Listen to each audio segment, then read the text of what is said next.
welcome back to the channel. If you're not already subscribed, please hit that subscribe button and bell notification. You'll always know when we are here talking about trout fishing. I'm P.L. Kellogg. We're at a foothills lake here in kind of north central California. There are some very large trout in this lake, and as you can see, it is raining. It's been raining most of the night. We're gonna cover some ground, and hopefully we'll get our fish on. And I'll be back in a second to talk about trout fishing in the rain. Oh, right there. There's a fish on my fly. Fish on my fly. My fishing partner here wanted to put on a Rapala, and he pointed at this rod, and I said, "Leave that rod alone, Abdul. This is my rod." We fished this lake a couple weeks ago, and we lost a fish on this fly. Actually, I cut him off in the motor, and as it turned out, I didn't have any more of them. He's staying down like a good little fish. This is a trigger booger in yellow and red color. Oh, he's fighting.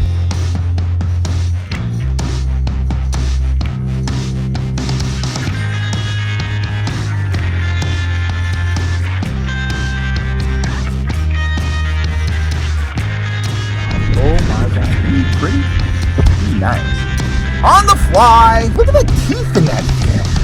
Yeah, he's got little choppers there. Good lord. And that's a hybrid. See the red underneath his chin? That's a really nice fish. Anyway, goodbye. Here we go. Back in the lake with you. There we go. That fish would have been nice in the frying pan. He's nice and clean, good looking fish, but I was happy to let him go. So on this rig, this is that floating fly line rig. I don't know, I probably got 20 feet of top shot there. Now here comes some lead core here. This blue stuff is lead core. I got one full color of lead. There we go, that's going back. And then see that yellow stuff? That is actually floating fly line. I got about 30 feet of lead core, 90 feet of fly line. And what I'm doing is, I didn't tie I tied a good secure knot here, but it's kind of big and goofy, so kind of got to work it through the guide, especially going out. Oh, shit, we have a fish. It's been there for a while. There we go. So that's kind of big and goofy. Abdul's got a fish on the side planer. We'll get on that in a second. But anyway, I'm actually going to do this short right now, but I'll put out all 90 feet of that fly line until there's just a couple turns left on the spool. That fish is coming over here. Holy mackerel. Man, that's not quite a double hookup, but it was close to being a double hookup. Let me get the net here. Oh, I don't like the way that looks. I got a bad feeling about that. It seems to be a large fish. I think it's a nice fish. There we go. I got a hang. Where is it? Oh, you gotta get back. Oh, nice fish. Oh, we got big fish here, guys. Not huge, but he's nice. And he's gone. God darn it. Well, so that fish was fighting really hard, and I didn't have a shot at him with the net. He was down. Woohoo! And unfortunately, he escaped, but that happened. Okay, you've been planning to go fishing all week. The big day arrives, and it's raining. What can you expect? One thing, you need to bring quality rain gear. You're gonna get wet. And I'm partly kidding, but I'm being serious. If you get wet and uncomfortable, you're not gonna be paying attention, and you're gonna be defeated right away. You're gonna have a bad day. In fact, I'm just telling Abdul here a story. Not this last winter, but the winter before, the day that the 49ers got eliminated in the playoffs, I had a trip that day. Got up in the morning and it was raining, and then it's raining harder, and I was in full, rain gear. My clients show up and they're dressed in jeans and hoodies. We went out, we nailed an 8-pound fish right away. Then the fishing slowed down for a couple hours, and long story short, they were like, "Could you please take us in? We want to go home and watch football," which was totally cool with me. standing out in the rain isn't my favorite thing to do. I've done a lot of it over the years, but you got to be prepared for those kind of conditions. You got to be comfortable out there. Beyond that, I have had some outstanding days of trout fishing in the rain, but I'm going to say that is in the minority. Most of the time when it's raining, you're going to have to work for your bites. The positives are you got a low light level. That's always good. Often you got a little breeze like we have now, a little ripple on top of the water. That's positive. You've got a falling barometer, which when it first starts to fall, sometimes the bite gets very intense, but then once, the storm kind of settles in, the bite will, de-intensify. And then, of course, as that low pressure area retreats, you'll often get that north wind. When you get that north wind, it can be very, very difficult for trout, bass, just about everything. The old saying from the Farmer's Almanac was that the north wind blows the bait out of the fish's mouth.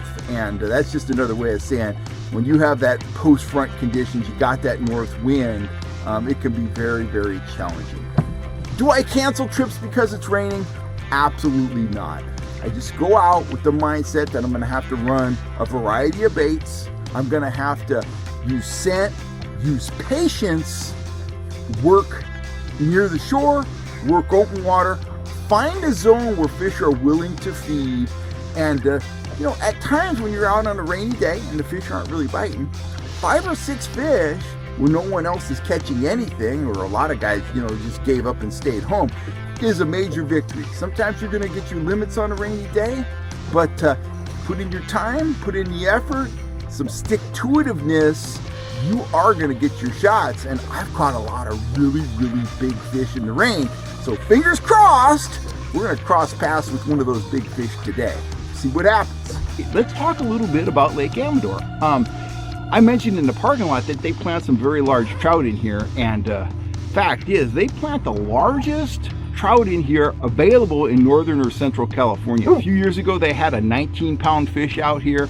They might have had one right at 20 pounds that was caught as well.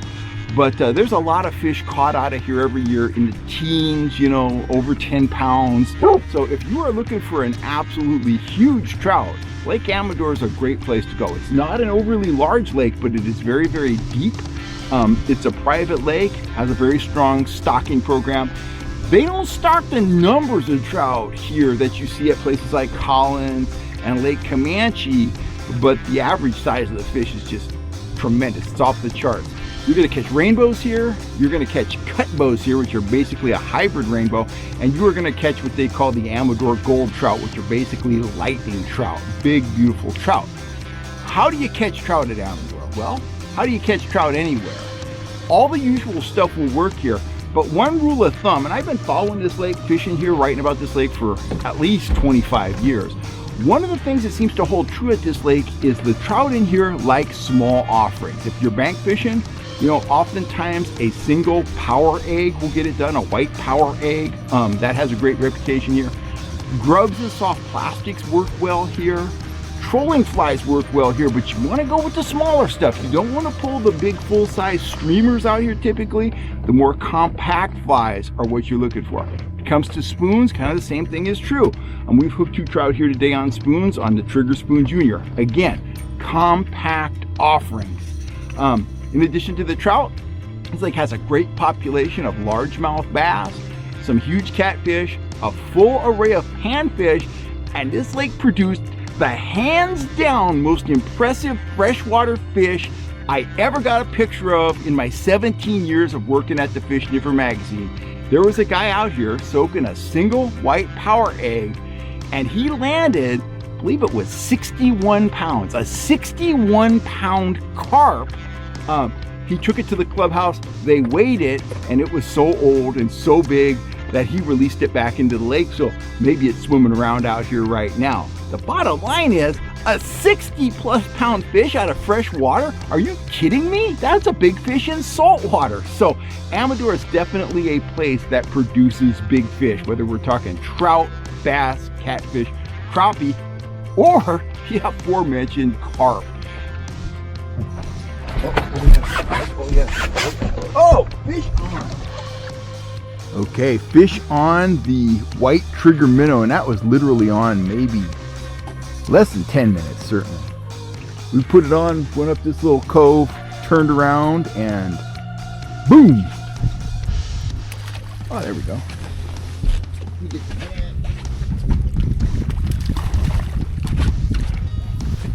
Oh, yeah. Oh, yeah. Awesome. Oh, wow. What a pretty fish. They're just beautiful. He wanted that minnow, boy. Oh, man.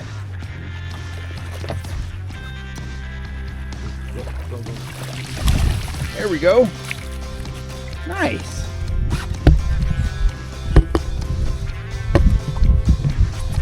Look at that beautiful fish. Whoa. Yeah, wow. Really nice.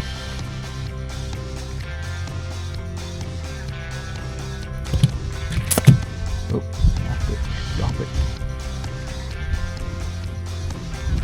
Wanted that trigger minnow guy right in the corner of the mouth. There we go. He's all tangled up in the line, but I think he'll slip out of it. There we go. Oh my. Well, there's that minnow. I'll just pull that hook back inside, get it straightened out. We'll get it back in the water and see if we can get another fish on. Well, it's time for a progress report. We've been going for a few hours at this point. When it was raining, we were actually having pretty good action. I would say the bite was ranging from fair to good. We had multiple hookups. We landed some fish. We lost some fish. Then it started to clear up. The breeze intensified and the bite absolutely died. We kind of determined that the fish wanted, primarily white stuff. We had hits on white grubs. White trigger minnow was the best. We had a hit on a white fly. But as soon as it stopped raining and we got the breeze, man, they just got lockjaw. We haven't really had a bite since then. We were working all the areas where we were catching the fish, we're running the same baits, and nothing. It is getting cloudier now, and we're probably going to get a little bit more rain possibly, so it's going to be real interesting to see if this bite, reignites. But that's the thing when you're dealing with unstable weather, particularly in the late fall, wintertime, or early spring. The bite can change on a dime. Man, you get a low pressure area approaching, sometimes the bite is really, really good. Once the rain starts, the bite will, remain okay, but you get a pressure change, indicated by a cloudy sky that clears, no breeze, changes to breeze. Those are all, things that you get when the pressure's changing, and those pressure changes when the water's cool can really adversely affect the bite. So there's no telling what's going to happen next. So we might lose this breeze, we might get some more rain, and they might go on the bite again. So the best thing you can do is just keep doing what you were doing. And if you've been lucky enough early in the morning to establish a pattern to figure out, they want white stuff, or they want flies, or they want orange stuff, whatever those baits that were working were, you want to continue pulling those, because it's likely that once the fish start biting again, they're going to be biting the same gear. When I'm on a bite, I'm catching fish, the bite shuts down, I go with patience. I keep those lures on. We had a little hit there. I go with patience. I keep those lures on. And all of a sudden, your partner right there is hooked up. Everybody's smiling. We'll see if we can land this one. Okay. Oh, Go ahead.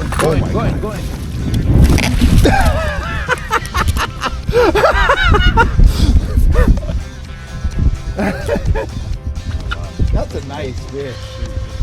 Man, he grab that, let it sit down. Grab that white trigger minnow. Yeah, right there, right in the corner of the mouth. What a beauty. Right, look at that. Wow, he's just so pretty. All right, we're gonna let him go. Go ahead, because we got a fish to reel in, Abdul. What? Yeah, we got a fish right here. Is that a fish there or no? I don't know what that is. I got nothing. I see that fish there. That's a nice fish. That's funny. It's a nice fish. See, you got that other line. Nah. You gotta bring him over here. There we go. We got him.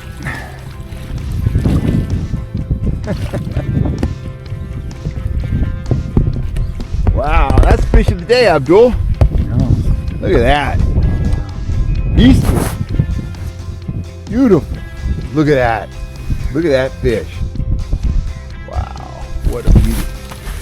Put him in the net. We'll revive him.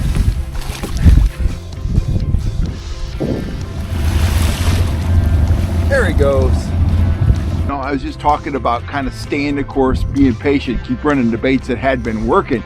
So when the fish are on the bite and then they go off the bite, I really like to go with patience, stay the course. If they've showed you what they're willing to bite, generally speaking, if you find a fish that's willing to go, he's going to go on the same stuff you were catching them on earlier in the day.